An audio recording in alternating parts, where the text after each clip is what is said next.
Welcome to the 12-Step Recovery Evolution podcast. Visit recoveryevolution.co.uk for more episodes, helpful resources and links to our social media. Also visit the site for information on how you can attend a future Zoom session or workshop live. Thank you. Hi, basically all I wanted to know was, how do you deal with people that don't trust you? I'll give you an example. The other day when my mum come to drop a package off, I stumbled out of the door and she goes, "Come in, let me smell your breath." And I was like, "You can't smell crack, Mum. I'm not drinking." And I got really angry with her. And she's done that a couple of times to me before. And when I've gone to say my friend, "Oh, lend me 20 quid to get a curry." And she's like, "Are you getting a curry? Are you not getting a curry? I'll buy you curry."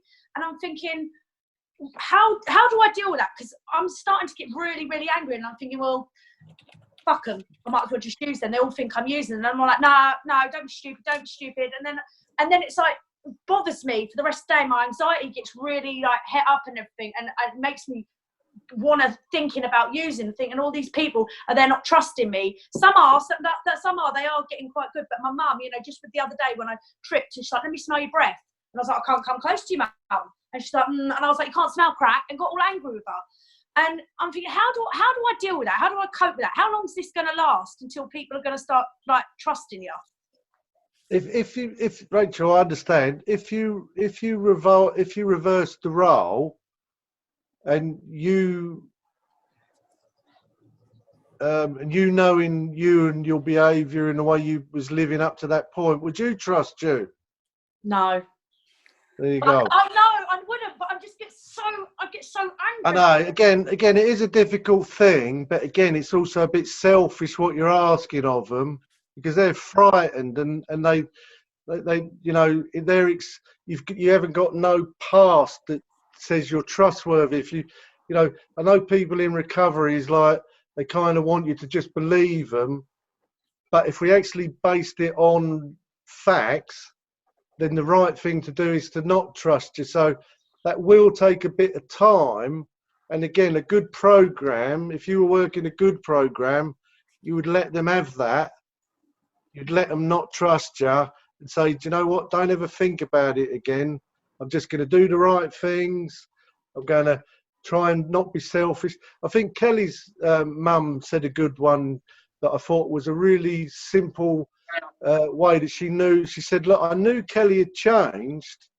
I hope Kelly don't mind me telling this story, but it's such a simple explanation. She said, "I knew Kelly changed the day that we went for a coffee. She was in rehab. We went for a coffee and we bought a cup of coffee and a cake."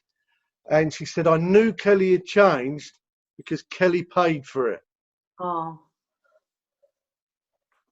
Right? So I think you never have to say that again. All you have to do is let them have that, because again, it's not really bad that they did it. And I know you want that, but the program says if you just focus on working the program, eventually they will start to see and they will start to trust you based on your actions, not just on your good intentions. Because again, you're a good person, you've had a lot of good intentions, but your actions haven't always backed that up. Now, forget about the good intentions and just keep doing the good actions. And it can take up to 4 years for them to go, "Do you know what? For the last," it gets better all the time, but they're going to go, "Do you know what? Rachel, give me some money. The things that Rachel did in the past, she's not doing anymore, and she's getting consistent with it."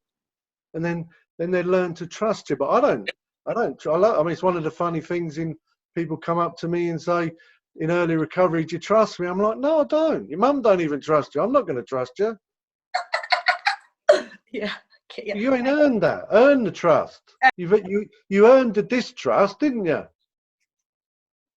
So if you've earned the distrust, you're going to have to earn the trust, and that's part of the program. But just keep doing the right thing and start taking some shopping around their house and start giving them 20 quid.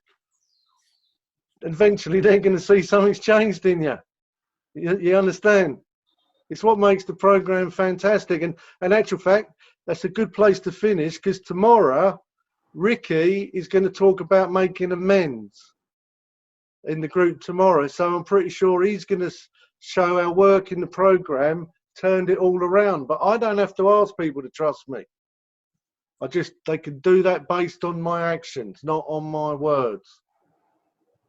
So just give it some time, but it does hurt your feelings, but just, say, you know what, I love you. If you want to smell my breath, if that's going to help you feel comfortable, then I'm happy with that. I understand.